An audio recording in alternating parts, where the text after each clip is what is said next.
welcome everyone to the 40th Royal Institute of Philosophy lecture at the University of Wolverhampton. Isn't that great? Yes. We've had them since 2003, and this happens to be the 40th lecture that we are organizing. The next one will be by Katie, and the one after that by Professor Robbie Shilliam. So I'm just telling you dates for your diary, 7th of March, and then the 20th of March. And we will have one more in April, which I will leave for announcement the next time we meet. So it's my pleasure to introduce to you Professor Esther Leslie from Birkbeck University, Birkbeck College, London, University of London, who is a professor of political aesthetics. I guess that political in the aesthetics is hugely important. I've just kind of read a little bit of an interview with her on Verso, which I highly recommend to you, on Verso blog, an interview with Leslie, where there are some absolutely amazing phrases. So I'm just going to say a few of them, just to get you a flavor of how she thinks. So in her work on Benjamin, for which she's very, very famous, she says that she wants to bring out, that's my word, bring out the energies of hate. The energies of hate in Benjamin, I think that's one of the phrases she uses. And she cites with relish that another person who says only exaggerations are true. Now, as a philosopher, that really caught my attention. Only exaggerations are true. And of course, that education is about calibrating a communal endeavor whereby young and old communicate. Now, as I'm getting old, I'm hypersensitive about this, how the young and the old communicate. But that's what we are doing in the Royal Institute of Philosophy public lectures. We are actually supposed to encourage people who are not in the university, not students, not academic members of staff, to come in and participate. So I would encourage you to bring your family, friends, you know, your local shopkeeper or milkman or whoever it is who's interested in philosophy, bring them here. And that would really be an advantage for us to organize these public lectures. Esther was very fortunate in being born in a house with books. Not many of us had that privilege, I think. And so she's also was very privileged in coming from a family which is highly political. So grandparents who are anarchists, parents who are Trotskyists, right? And so it was like talking about Marxism was just something she just naturally had to do, right? But she doesn't talk about Marxism in the way you would expect people who read Marxism and talk about it, in that she does not take the formulaic view of Marxism, which I absolutely love. The fact that you are thinking about how it actually works rather than what the book says. Okay, so I do welcome that as an approach. I know very little of her work, hardly anything at all. All this is what I have learned from reading her interview. And so I'm as excited as many of you will be in finding out, maybe for the first time, what Esther Leslie has to tell us. So she's written about Walter Benjamin, she writes about political aesthetics, and for the moment now, I think, what really also caught my attention was what she calls the death dance of capitalism and fascism. Now that is absolutely stunning as a combination. I hope something of that will come in today's lecture. So we're going to listen from her a talk on cloud aesthetics.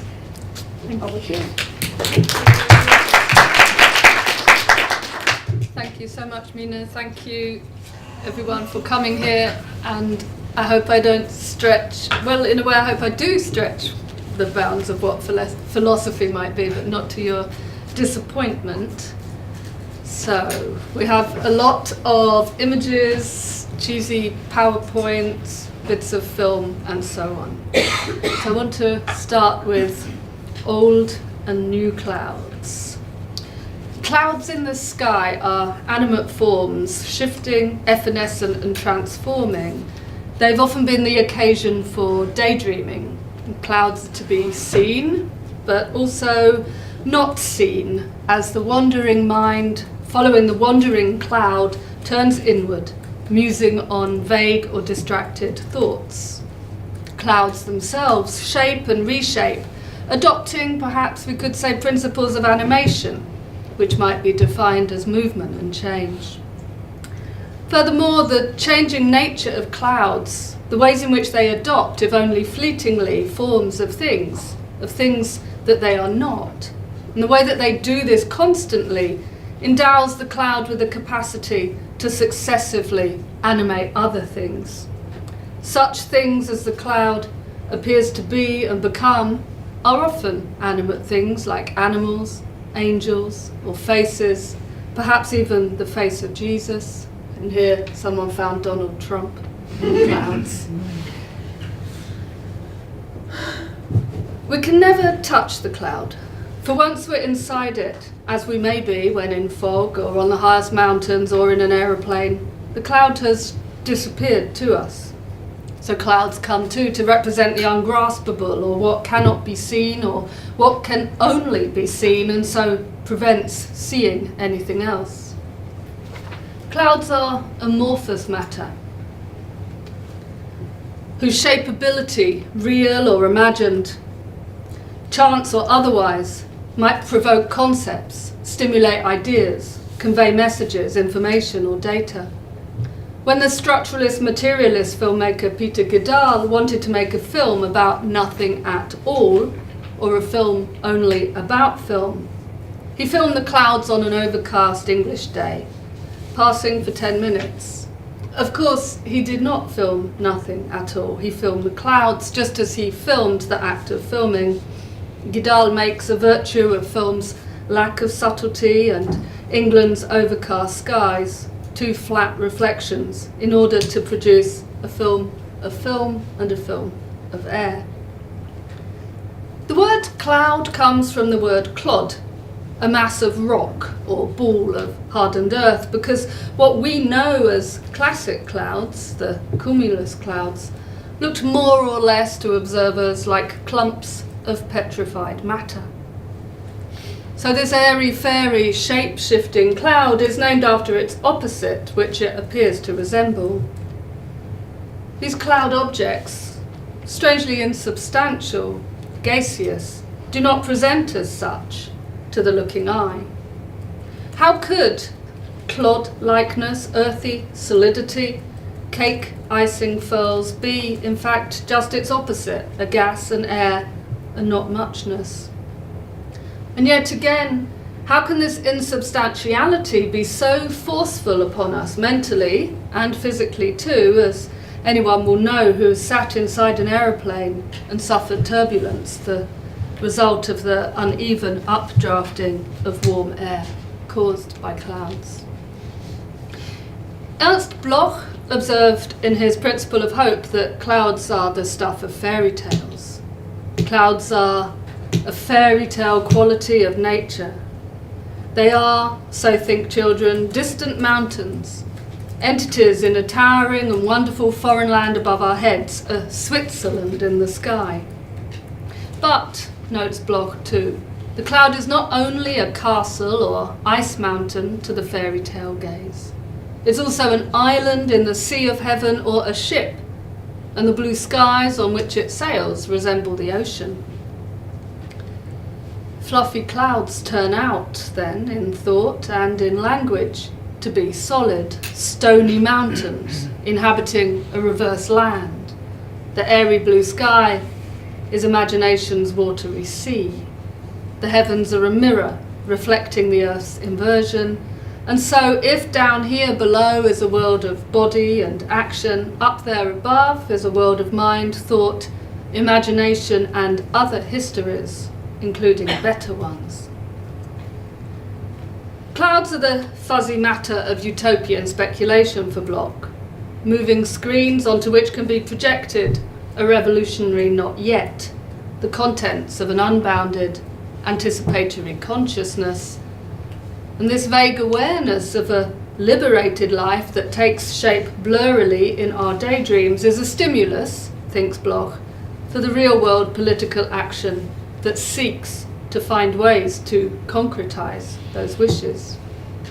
In Bloch's revolutionary eschatology, the clouds are to be brought back down to earth, and our new improved selves, lives and political arrangements will roll in from the clouds, which offer the opportunity for, as corporate speak has captured it, blue sky utopian thinking.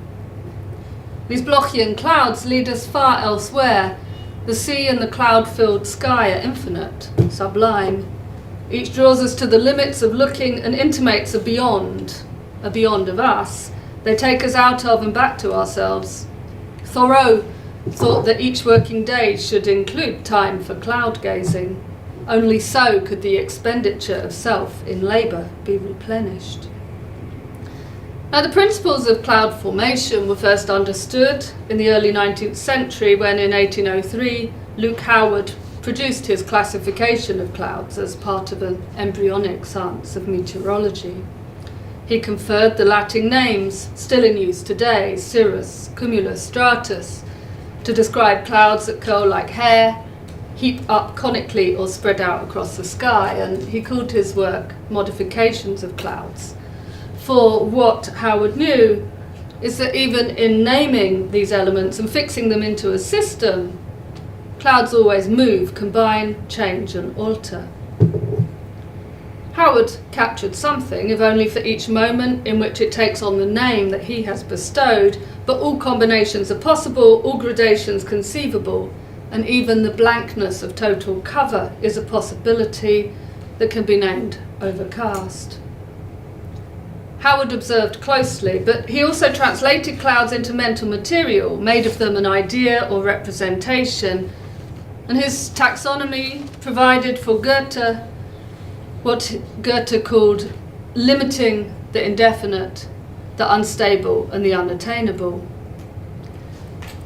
Goethe appreciated Howard, wrote poems in his honour, but at the same time wanted to insist on the modification element within the cloud, for Goethe understood them to be protean.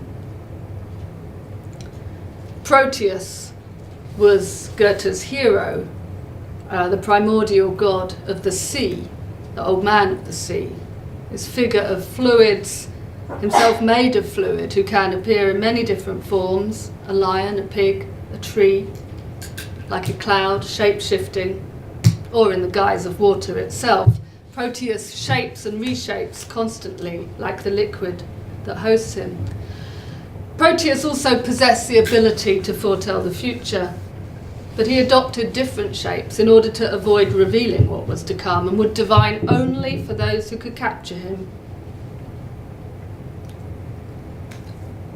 Clouds have long been stuff of representation, becoming seeable in different ways through various types of visual culture, drawing, painting, photography, film.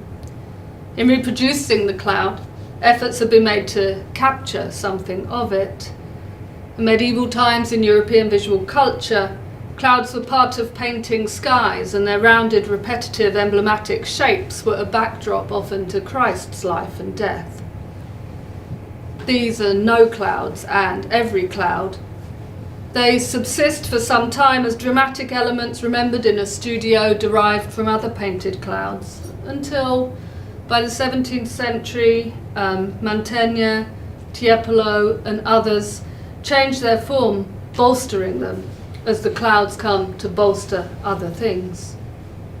These later painters render clouds as solid arrangements, proficient at suspending beneath them, beneath their churchly domes or within them, scenes of heaven and earth. Others, such as Rubens, appear to observe clouds more closely, while also freighting them with the capacity to convey interior truths and emotional facets. Arguments reign as to the realism of the clouds of Golden Age 17th century Dutch landscape painting, for in the work of Jacob van Ruysdael or Adrien Pieters van der Venne,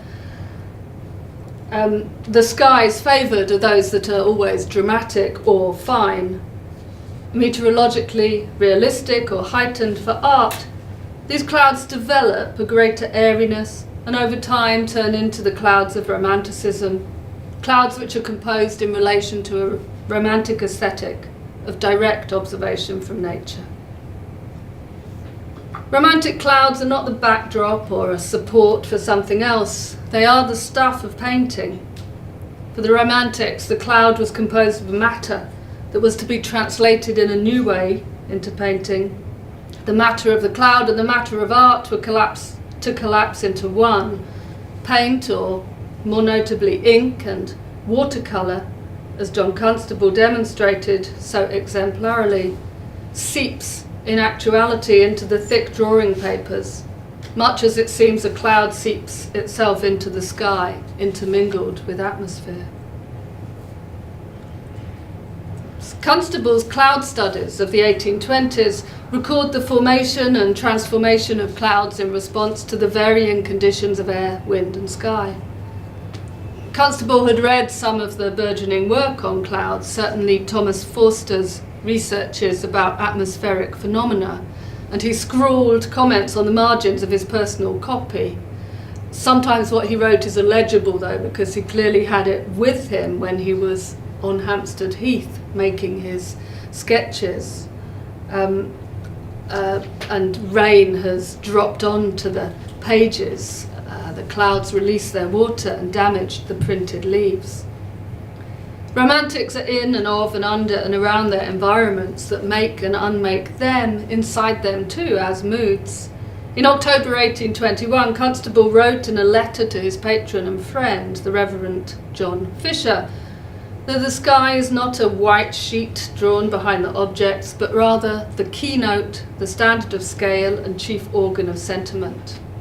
The truth in painting, which he perceives as a science, lies in a dialectical relay between the artist's subjective feelings projected into nature and nature's own shapes and forms, its universal existence and externality.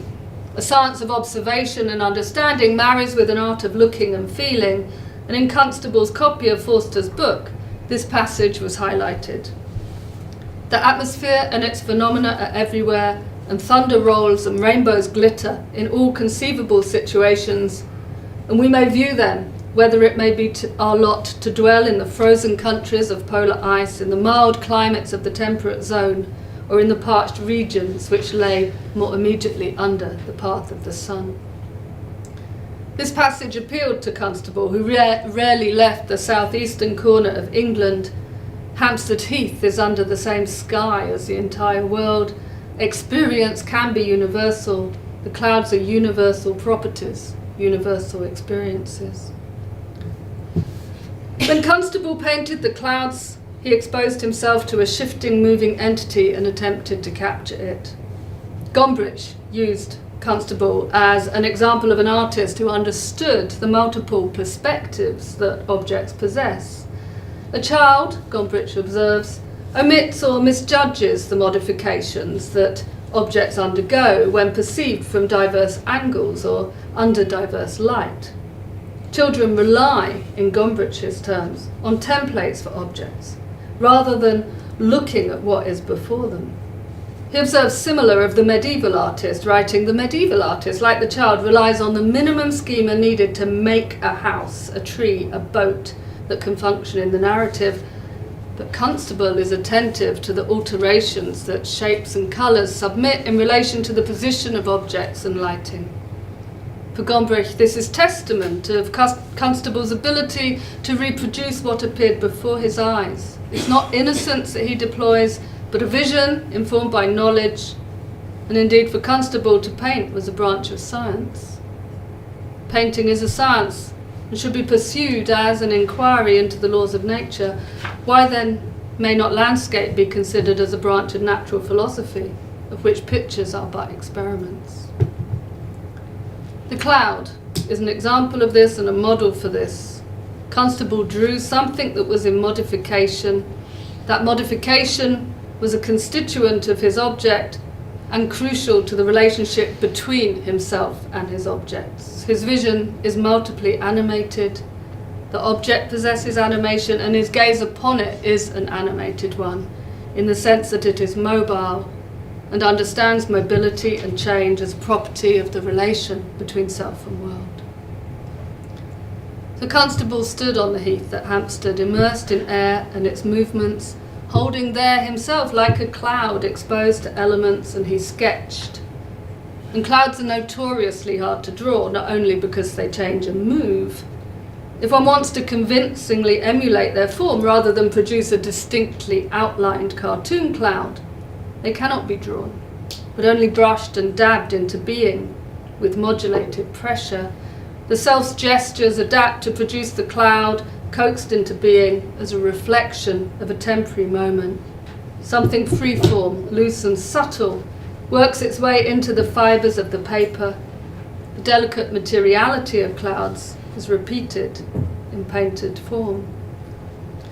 Now, as the 19th century progressed, early photography came into being, and as photographers attempted to usurp landscape painting, they struggled above all with the fixing of clouds. Early photographic emulsions were not equally sensitive to all parts of the spectrum, and so if you correctly expose for landscape, your sky would be overexposed and so on. So photographers tended to avoid this problem by painting out the skies on their negative, either just having a perfectly blank sky, or to combine two negatives, one exposed properly for landscape, one exposed properly for sky. Henry Peach Robinson was a master of this sort of combination printing, and indeed he actually preferred it because he believed one received greater artistic results by using separate negatives. So Robinson allows the cloud to become the site of a plausible fiction. He explicates it, moving it towards something that becomes usable for the image, lending drama to the photograph. The ways in which a cloud exists both in the air and in the imagination then have been translated into visual form in many different ways in art and mediatized culture. How a cloud is rendered, what it looks like, what it seems to convey beyond its state of being a cloud, has often been mingled with associated meanings, symbolic connotations. For example, the cloud has often stood in for emotional states, as in the romantic example, but also in much more everyday senses. The cloud has also connected us with the divine, or conveys us to utopia, or indicates a bad omen, the storm to come. How a cloud is imitated in visual culture is a matter of how a cloud can be made, in technical terms, for visual culture. How does oil paint translate airy water into painterly form? How does watercolour intermingle with the forming demands of cloud shapes? How does the light that comes from an overcast sky or the obscurity of a dark sea meet photographic papers? And how do computers generate objects that have cloud-like qualities? In each of these instances, a cloud is made. Each one differs from the others. In each, something of a cloud's presentation and its capacities is translated into form. But what results seems to extract something about the world over which actual clouds float, something about the technologies that interpose between humans and visualization, something about how these are shaped and directed by a broader environment of social relations with nature and imaginative relations with heavens or skies, and something about the material properties of the forms and means by which clouds are translated. I want to move on, roll into the 20th century, to think about clouds and their uses. For as much as clouds are things to dream with and draw, they've also been instrumentalized and explicated and made by humans.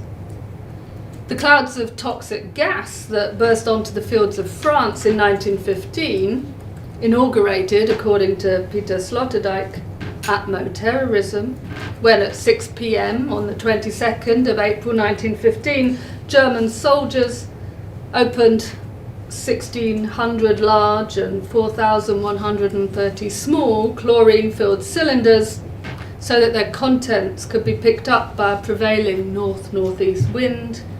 Chlorine rushed into the air, formed a gas cloud that was 6 kilometers wide, 600 to 900 meters deep.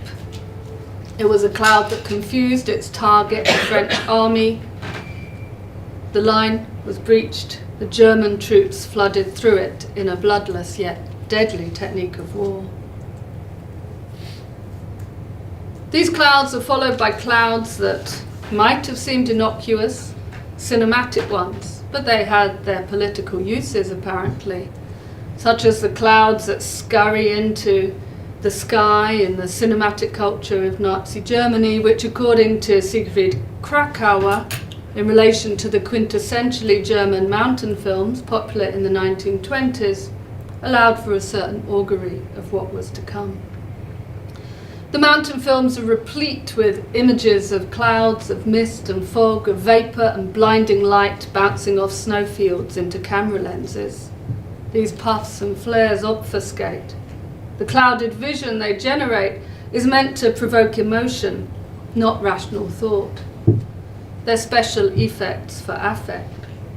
Such clouded film strips were for Krakauer then portents of unenlightened gloominess to come. In the opening sequence, a famous opening sequence of Leni Riefenstahl's Triumph of the Will, a propagandistic reportage on the Nazi Party conference of 1934, not sure if I have that there. Shots of clouds are meant to establish a lofty tone and a reverential encounter with German nature. Look, it's not appearing. Okay, shall leave Hitler's emergence from the clouds off screen, but his Junkers aeroplane sort of forces the clouds to part as the saviour of Germany descends to earth from above. And the clouds in German, Wolken, form a canopy uniting the Volk, or German people. These same fascist clouds are seen from below in the closing episode of Triumph of the Will, a backdrop to Hitler and the marching SA men come to carry out their master's transcendent will. Riefenstahl didn't go as far in her pathetic fallacy as Walt Disney did some 9 years later in the opening sequence of the anti-Nazi cartoon Der Führer's Face, featuring Donald Duck and a brass band of musicians Hirohito, Goering, Goebbels and Mussolini, goose-stomping through a little German town under clouds that have taken on the shape of swastikas. In this little detail, the cartoon conceptualised something profound about the relentless reach of the fascist mode in which even nature is made to conform to the master's ideology. These cocky fascist and anti-fascist clouds were countered by more, and it didn't take long for a nuclear mushroom cloud to sear its outlines onto our consciousness, or for it to sear far worse onto others as it came bearing a radiation cloud that cannot be seen but demands a certain kind of belief. These new usable clouds are deadly ones, not sites of daydreaming reflection. They destroy as they're made functional for ideology. Clouds, thought clouds that become actual clouds that think and practice annihilation. The drama of clouds in the 20th century is apprehended by film. It's striking to note that far from Nazi Germany, many Hollywood studio logos adopted clouds as part of their identifying image. Warner, Columbia, 20th Century Fox, Paramount, also Disney and DreamWorks. These clouds of the Hollywood logos are the offspring of John Constable's and suggest a romantic aspect. My clips don't seem to work. Promising emotional adventures and intense, if vicarious, experiences. They're distanced from the functional clouds of death, be they the clouds of poison gas of the First World War or its deadly successors. These logo clouds are clouds for dreaming, for fantasy, fantastic fictions. They take us back to clouds of feeling, the promise of intense emotions, melancholy and laughter. And like Constable's, they're universal clouds, supposed to appeal to all, for they float in the sky above everyone's head, above every audience member, who in seeing this film, this logo, inhabits a world that they might wish to be the world in which Hollywood clouds drift by and dreams do come true. Digital clouds. The cloud is an animated form in a sense because it moves, changes form, appears to propel itself and yet is propelled by external forces. Clouds are seemingly peculiarly adept at forming things, forming the shapes of things, that's to say, of acting like metaphors. They're nebulous. They form the shape of things nebulously for a while before moving on. Clouds have been seen as signs of other things, auspicious or ominous. There are so many types of cloud. Painterly clouds, emotional clouds, such as cloud 9, heavenly clouds, grey clouds, silver linings, impossible clouds, nebulae in cosmic space and also in our eyes, dust clouds after explosions, thought clouds, daydreaming clouds. Thought clouds, daydreaming clouds, clouds at the heart of meaning and obfuscating theory, mushroom clouds and plague clouds, cholera clouds, magic mists. There's a place called Cloud Cuckoo Land, of course, first conceived in ancient Greek drama in Aristophanes' The Birds, first performed in 414 BC, which now exists in a blocky version in the Lego movie, and as a play set for self-building, which goes like this. Cloud Cuckoo Land, a land up in the clouds where there are no rules, no limits, no bushy moustaches and no bedtimes, reached by travelling up a rainbow, and home to the sweet and plucky Princess Unikitty. Cuckoo Land is built from every kind of piece using every type of Lego imagination. But with all of these forms of cloud, the cloud, every cloud, clouds of fantasy and of particles, none of them have any fixed form or essence. They're always made of an assemblage of assorted ideas, beliefs, practices. The cloud is itself and something else. The cloud is the shape of something really in the world and the sign of an effervescent, effective actuality. Now, clouds have been constituted digitally in various modes of computer-generated animation. Clouds are available as sort of add-ons in various packages, such as architecture packages or landscaping packages, where they're set to work, making a location plausible and desirable. They've also been constructed digitally by artists. And I want to spend a moment looking at the art collective Friends with You, for whom clouds perform something special and particular. Their version of a cloud, with its inflated cumulus curves and basic facial features, is present in much of the collective's artworks, as in Cloud City, here, an installation from 2005 at the warehouse of the Museum of Contemporary Art, North Miami. Cloud City was a playground of inflatable and pillowed geometric shapes, described as an adventurous dream world playground designed to reinvigorate audiences with childlike energy and optimism. A smiling cloud appeared in their Taipei installation Field of Dreams, as well as in a light installation entitled Into the Clouds, commissioned for the studio, the Fox Studio Adult Animation Programming Unit, which is known as ADHD. The cloud for Friends with You represents apparently all that is optimistic and spiritual. They put it in this way. The cloud is a symbol with the power to transcend the viewer to a relaxed and joyous state, revealing that everything in our world has a soul, a spiritual essence. This animist perspective reflects in Friends with You's work as a sweet visual soundscape, casting a positive message of happiness and connectivity. Just as the little clouds, like emoticons or emojis, break down emotional states into basic typographic forms, the smile, the laugh, and other signs of emotional states on the human face, these little clouds are becoming operative in new ways. Through history, the smile has been a gesture produced often for the machine, for photography's dead eye.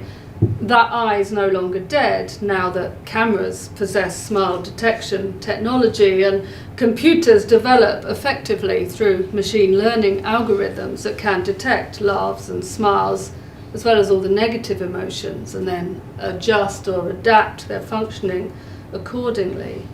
So we have a situation where this interaction between computer and human sort of works on the gaze of the human, turning the emotional expression into an active element that provides data in a sort of feedback loop which has obvious commercial and political uses. Now, in a sense, the cloud of Friends with You is also one of these kind of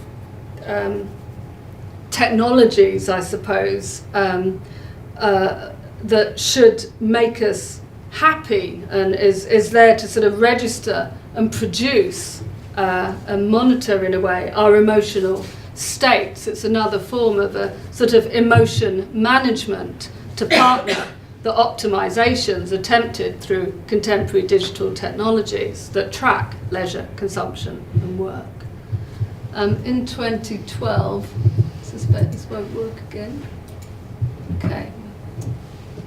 There's a little gif of it. In 2012, Friends with You made an animation titled Cloudy, which was another iteration of their ultra-happy pneumatic aesthetic, in which the clouds have faces and characters, and these little 3D computer-generated clouds operate in this world and play with the raindrops and so on. Now, because of their sort of 3D shaping, they also extend then into this world of spin-offs, so you can get plushes and brass maquettes and so on bought directly from the artists, which extend their cloud forms into another marketable variety.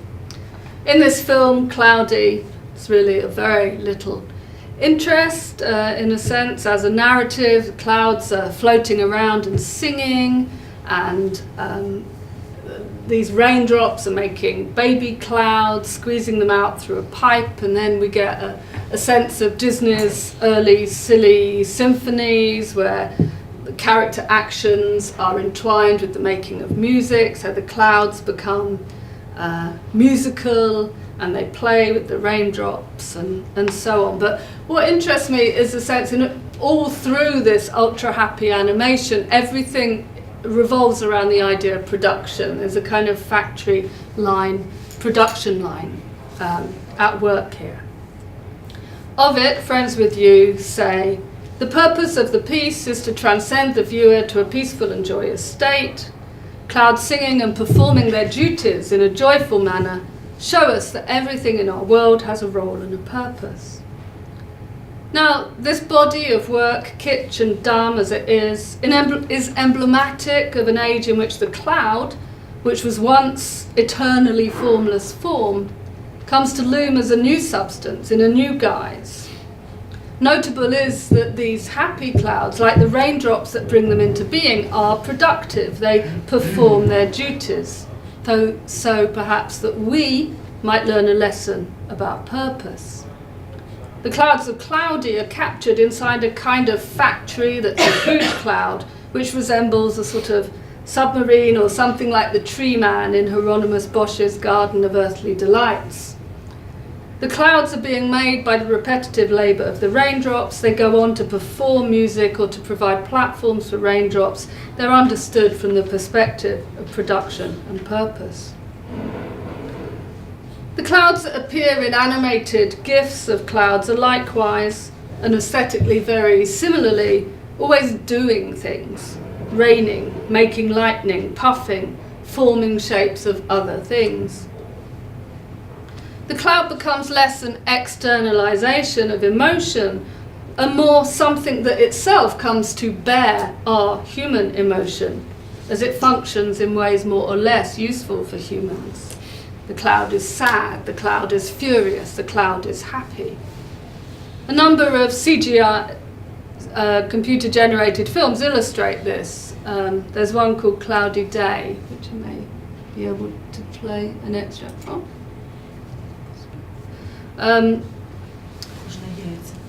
This features a cloud that makes water. The people of the land are plagued by drought, and one of their number builds a machine to capture clouds in order to squeeze water from them. And So this cloud becomes this thing to be captured in order to be made useful for humans, but then they capture a cloud too many and the cloud becomes livid and storm-like and floods the land. In 2014, Boys and Girls Dublin advertising agency made a Christmas advert for 3 Mobile in Ireland, which was called The Perfect Surprise. And it's a live action piece about a father finding a present for his daughter, and the gift is this snow cloud caught from a mountain range. And once it's released from its wrapping, it appears on the screen as an animated presence hovering in the sitting room. Now, 2 years later, so in 2016, this cloud had its own film made about it, a CG short 3D animation called The Girl in the Cloud, in which this girl makes friends with the cloud, they play together. It's like another child or an animal, but it becomes sad in time, turning grey, and the 4-minute animation ends with the cloud being released in the mountains to go back to other clouds. So this cloud is a friend, has needs too. So it's not that our emotions are projected into the clouds, rather the cloud itself becomes emotional. It plays, it becomes miserable. It has to set off on new adventures.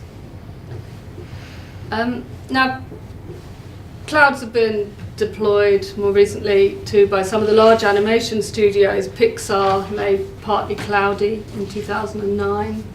And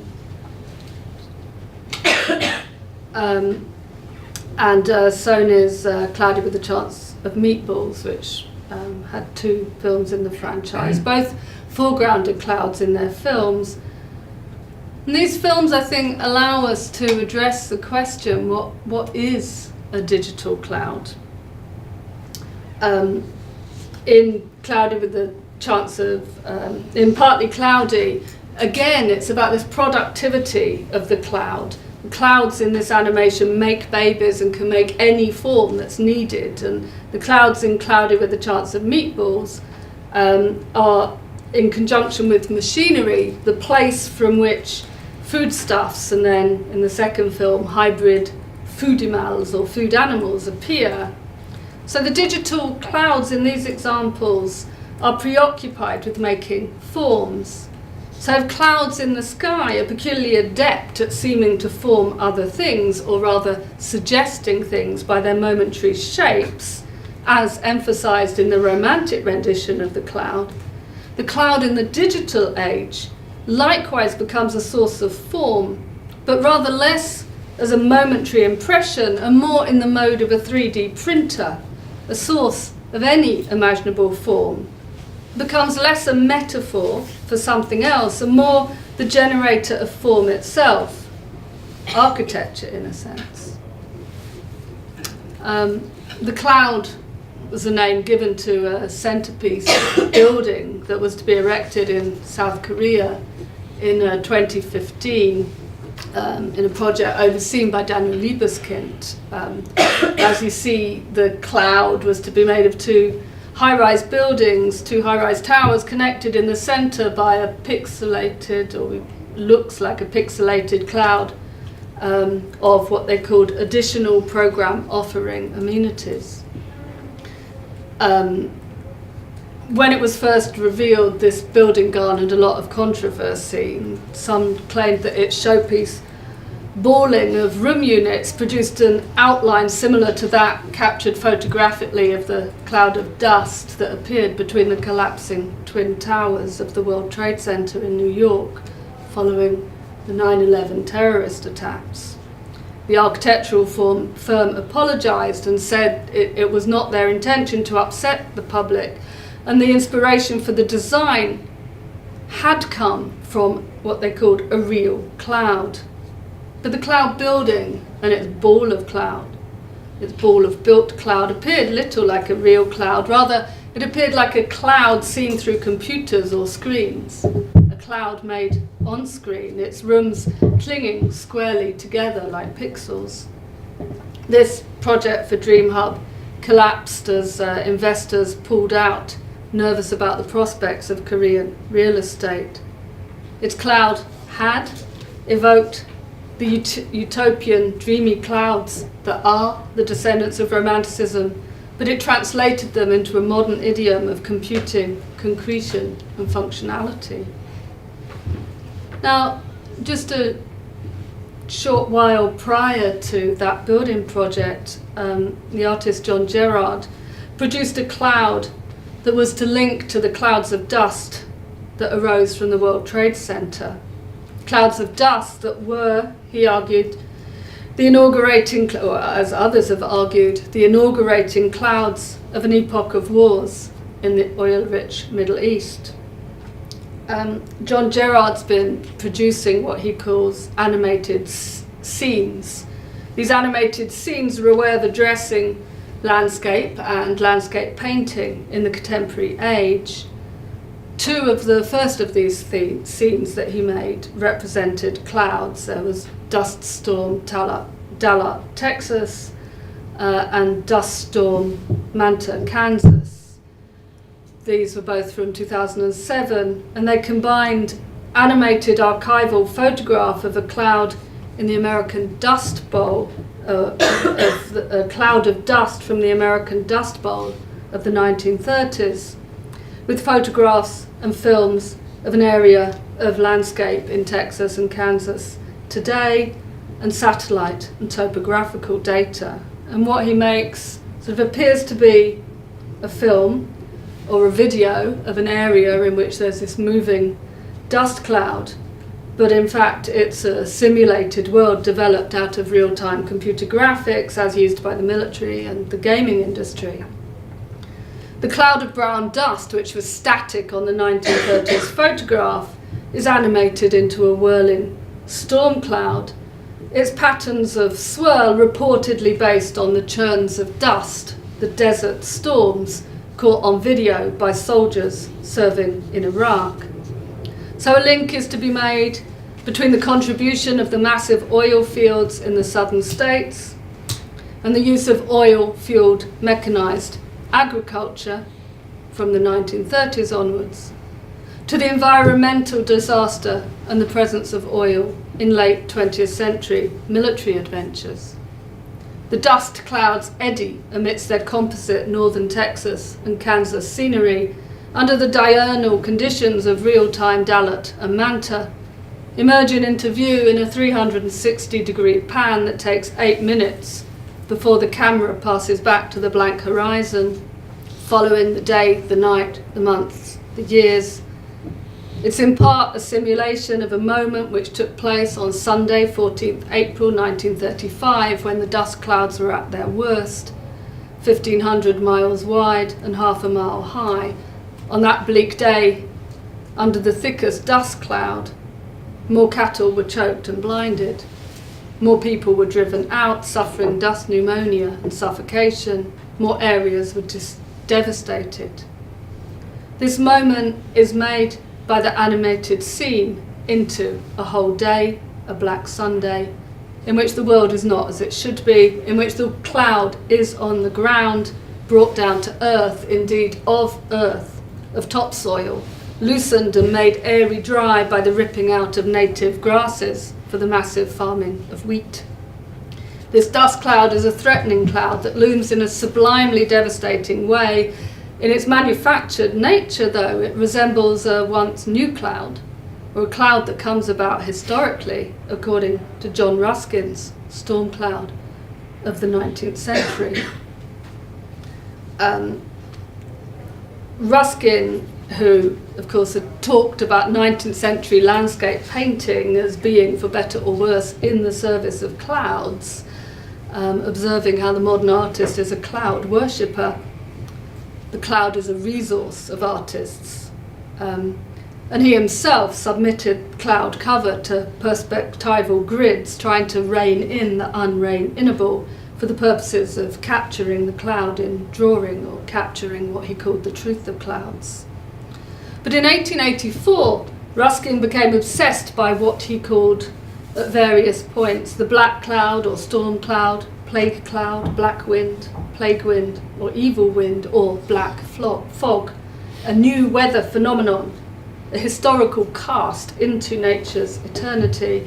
And he delivered a lecture on this titled The Storm Cloud of the 19th Century.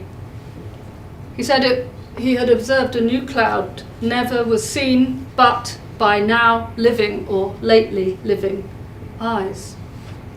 And he'd kept these sort of weather diaries, and where he talked about, previously the beneficent rain cloud was indeed often extremely dull and grey for days together, but gracious nevertheless, felt to be doing good and often to be delightful after drought, capable also of the most exquisite colouring under certain conditions, and continually traversed in clearing by the rainbow. And secondly, the storm cloud, always majestic, often dazzlingly beautiful, and felt also to be beneficent in its own way, affecting the mass of the air with vital agitation and purging it from the impurity of all morbific elements. But then a new cloud comes into being, he observes, in 1871.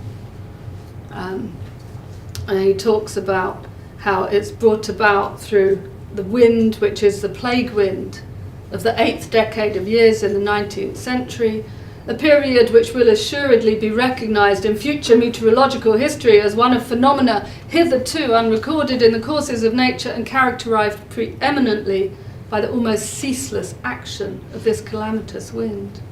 This wind brings in a cloud which Ruskin calls a dry black veil, which no ray of sunshine can pierce, partly diffused in mist, feeble mist, enough to make distant objects unintelligible, yet without any substance or wreathing or colour of its own. He felt it was not nature's cloud, but one made, in a sense, by dense manufacturing mist, produced by a physical gloom made by what he called the Manchester Devil's darkness, the darkness of industrial capitalism, which generates not an actual cloud, but a cloud of moral gloom, a disconsolate one, invented by humans, a sign of human meddling and human idiocy. It's made of dead men's souls. It's a material one of particulates, but it's also, in Ruskin's mind, a sign of decadence and immorality. Similarly, Gerard's cloud is a cloud made of dirt and greed and war, a malign and moral cloud. His dust cloud partakes of a dark romanticism. This dust cloud, captured and reproduced by John Gerard and stemming from the southern states of the USA, evokes the romantic cloud of foreboding, a symbolic cloud which speaks to anxieties and omens of bad things to come, but in his case it's also enmeshed in digital worlds, comprised of an agitation composed digitally, growling in a landscape that's digitally composed, annexed to digital systems that produce its night and day and summer and winter. It's not only a symbolic cloud or an emotional cloud, but also an operative cloud, a cloud of functions, a digital cloud. Now, more recently, John Gerard wanted to see another cloud, or rather its infrastructure. He wanted to see and represent a data center that is the home of what we now know as the cloud. He hired a helicopter to take his images, 2,500 images from the sky, and these were images designed to expel the cloud-like nature of the physical infrastructure of the cloud, or what Gerard calls the idea that the cloud was an ephemeral, quasi-mystical thing, fostered by such things as its naming the cloud. The resulting work farm, Pryor Creek, Oklahoma, is a circumnavigation of a CGI animated reconstruction of the building, the cloud data center, as seen from a virtual camera orbiting the facility. The farm is backed by a sky and suffused in light, which changes just as it does according to the time of day in Oklahoma. And the rows of backup diesel generators and cooling towers for the servers inside the building make it appear more similar to a chemical factory. It's very unlike Google's own representations of its data centres, which always emphasise a dramatic cloud-filled sky above the slick and shiny buildings. The dramatic sky serves to make an industrial scene sublime, serves to distract from the operational architecture. In a sense, these clouds of the sky are performing the work of making the data center invisible. So, to come towards the end and to speak just about the cloud and the pixel. All around us, filaments thinner than a human hair send data pulsing through themselves in ultra-short bursts of light, conveying all the transactions of the internet. The cloud is made of a network of data centers, the switching points through which data passes, of which a small number are super connections. Data center is a sturdy, well-protected building that houses servers, storage devices, cables, connection to the internet.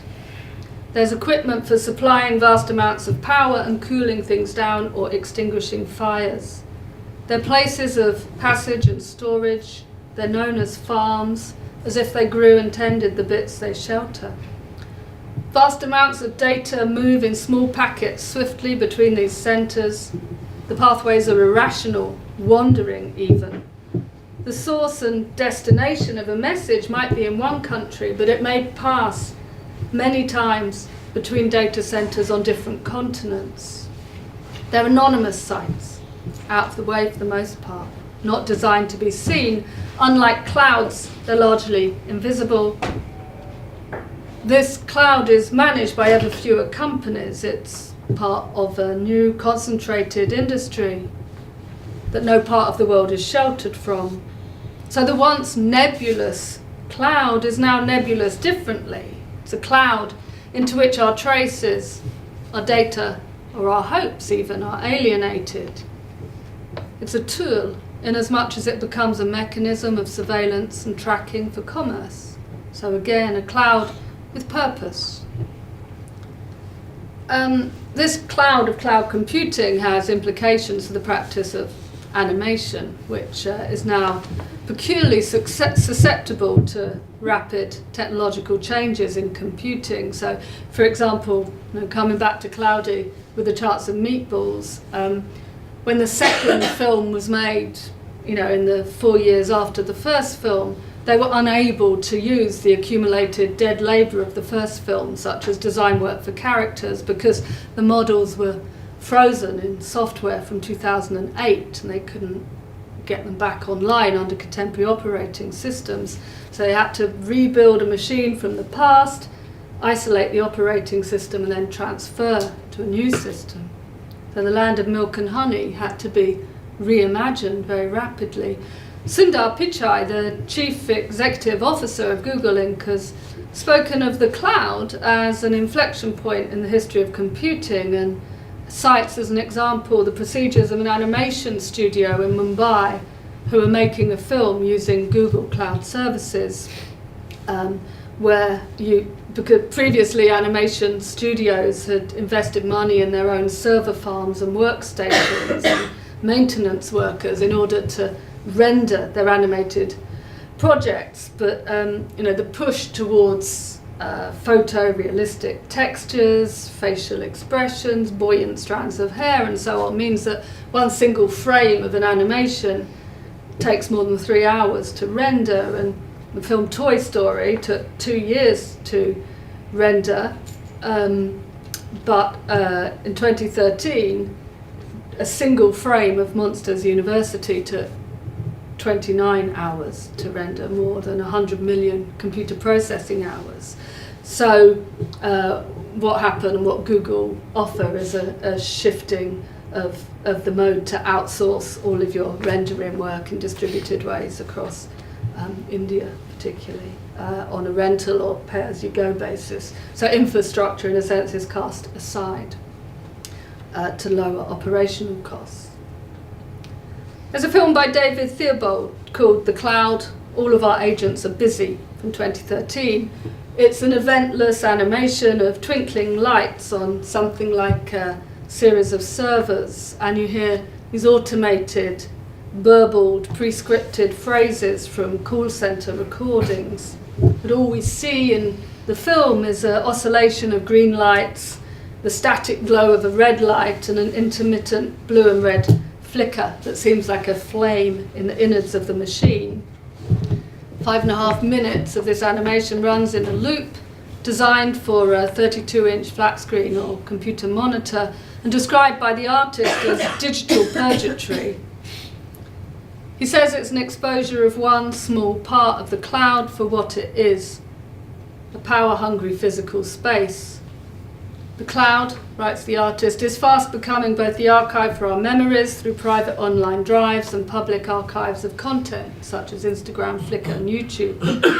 The marketing of such services intentionally evokes the idea of an ethereal space. This means that in our minds the cloud has become massively abstracted from its physical reality. Giant data centres consisting of thousands of servers in huge air-conditioned hangars in some anonymous location. This work is a digital representation of one small piece of that hidden infrastructure.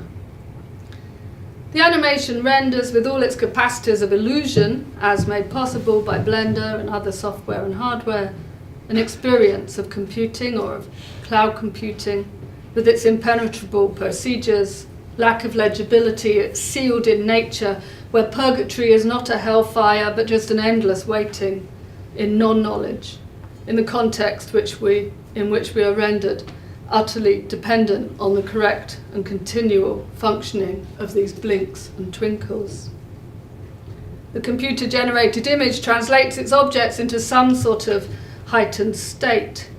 They're more present in their space, it seems, because they've been so deliberately placed there.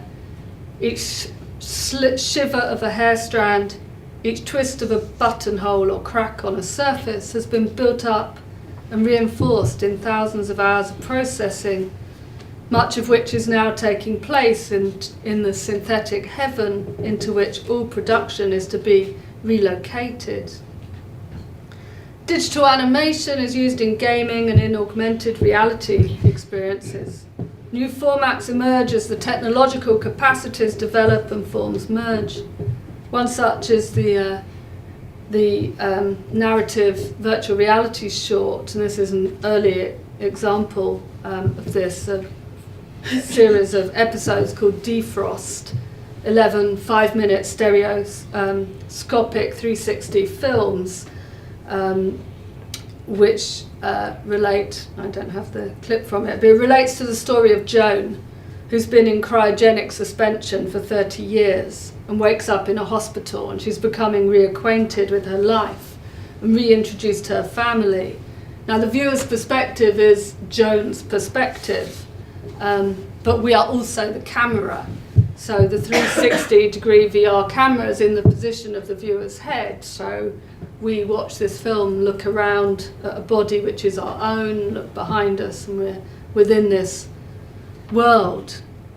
In adopting that perspective, this work seems to latch down one of the capacities of the virtual camera within computer-generated animation, whereby in this three-dimensional space that can be traversed in any way, whether by the director or the viewer, the cinematic space is equalized, and any point is a point that can be looked at or looked back from.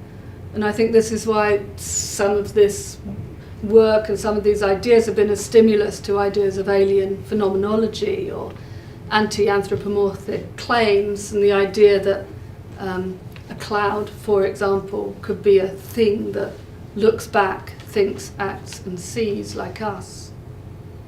For we are like clouds, or we're made like clouds in the digital age. Identical with the camera eye, we're invited to immerse ourselves in the animated virtual space of the game or the film and to move slickly through it in any and all directions, like a cloud wandering or drifting. We can even move through walls and mountains sometimes, dispersing our body like molecules of cloud water or a gravel of pixels. The perspective is always ready again to lunge and be lunged over environments, trailing, travelling, itinerant. The cloud gives this to us. But what the digital capacity donates to the cloud, to that thing in the world and in our imagination that goes by the name of cloud, is the ability to at least seem as if it, in its digital guise in particular, is the productive force, the seeing and hearing force, the force that generates all form, is the custodian of all meaning, the maker, sustainer and arbiter of things, communication and life forms. The cloud is us because it produces us in its image, and it is the source of all production, meaning, knowledge and judgment. The digital cloud, in a variety of guises, is a busy, twinkling, breathing digital system waiting to replace us. The information in the cloud does think, act and see like us. It also daydreams like us when we look at the clouds. Also, Google researchers would have us think as they explore inceptionism in their work with artificial neural networks and image recognition and generation. Inceptionism is the process of inventive dreaming involving the use of what Google researchers call higher level neuron layers, ones which identify specific elements of the image, not just shapes and corners, in order to build on what they detect in an image. In one experiment carried out by Google researchers, an image of clouds was fed to a neural network layer that had been trained to detect animals in photos. We asked the network, whatever you see there, I want more of it. This creates a feedback loop. If a cloud looks a little bit like a bird, the network will make it look more like a bird. This in turn will make the network recognize the bird even more strongly on the next pass, and so forth, until a highly detailed bird appears, seemingly out of nowhere. The results are intriguing. Even a relatively simple neural network can be used to over-interpret an image. Just like as children, we enjoyed watching clouds and interpreting the random shapes. This network was trained mostly on images of animals, so naturally it tends to interpret shapes as animals. But because the data is stored at such a high abstraction, the results are an interesting remix of these learned features. So out of the clouds, the artificial neural network dreamt up an admiral dog, a pig snail, a camel bird, and a dog fish. These hybrid figures dreamt up in the cloud might one day be starring in entirely machine-made animations, and then the cloud, or its representation, will have reached yet another stage of being productive and functional. So thank you.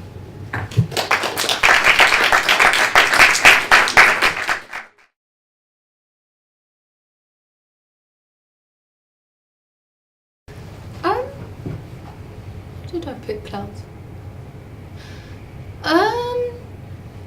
Why did I pick them? I think I'd been aware of Bloch thinking about clouds, and probably it was in relation to Krakauer, and I was doing some work on mountain films and his writings about how the mountain films sort of prefigure not Nazism as political force. So I think I picked up on it from there, and also, Benjamin doesn't talk so much about clouds, but these sort of clouds of watercolour that surround him in his childhood, and I think that was a powerful impetus for thinking about the ways in which sort of emotional states might be translated into this sort of watercolour forms, as sort of the way he conceptualised it.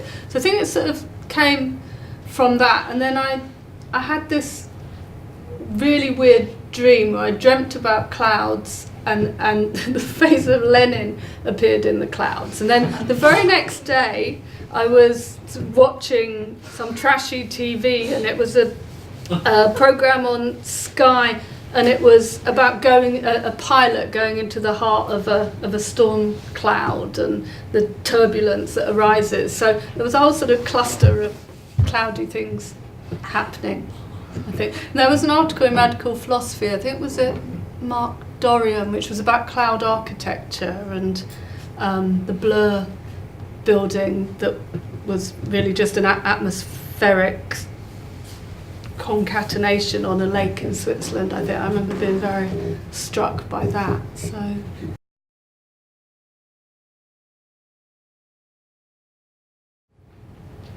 And they're actual clouds, or they're sort of dust clouds, or environmental.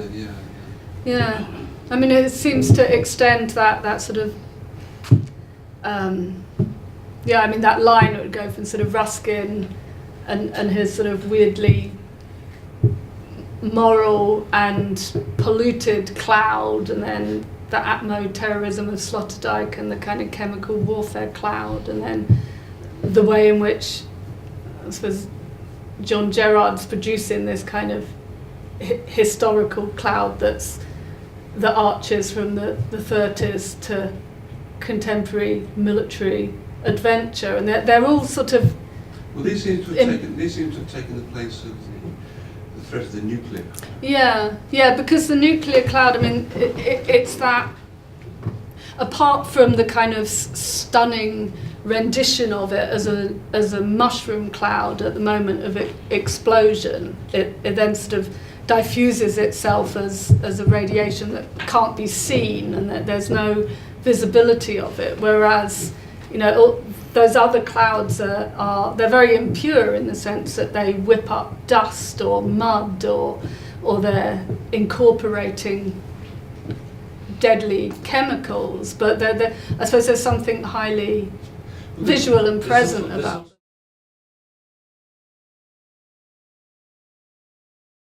It's the opposite, isn't it, of Bloch's, bring the clouds down to earth. That the earth goes up to annihilate us in the form of this all-engulfing cloud. And I mean, I suppose it is given impetus through that environmental anxiety. I mean, a little while ago I was very conscious of ideas of freeze-up and flooding that, Hollywood seemed to envisage environmental disaster through those two sort of modes of,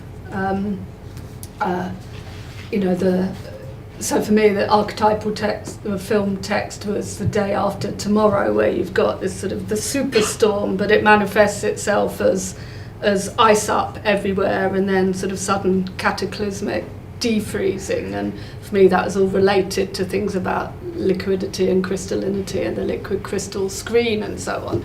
But is there a move then towards a more gaseous sort of form, which in some ways would be more like the plasmatic or the it's plasma, miasmic, isn't it?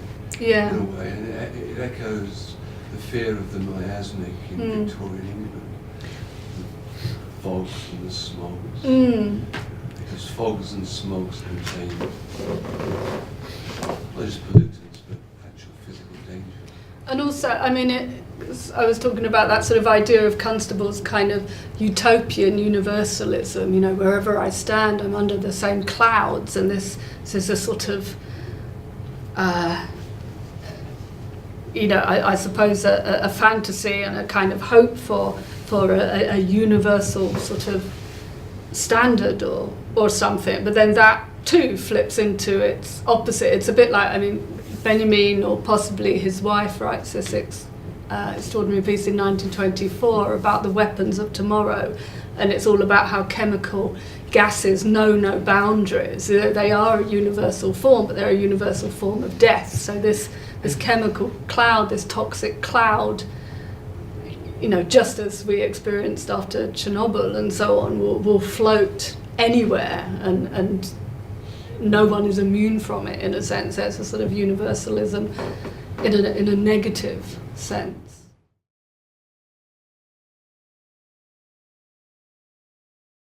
This is something I've been thinking about, so my thoughts are not very developed on this, but I came across this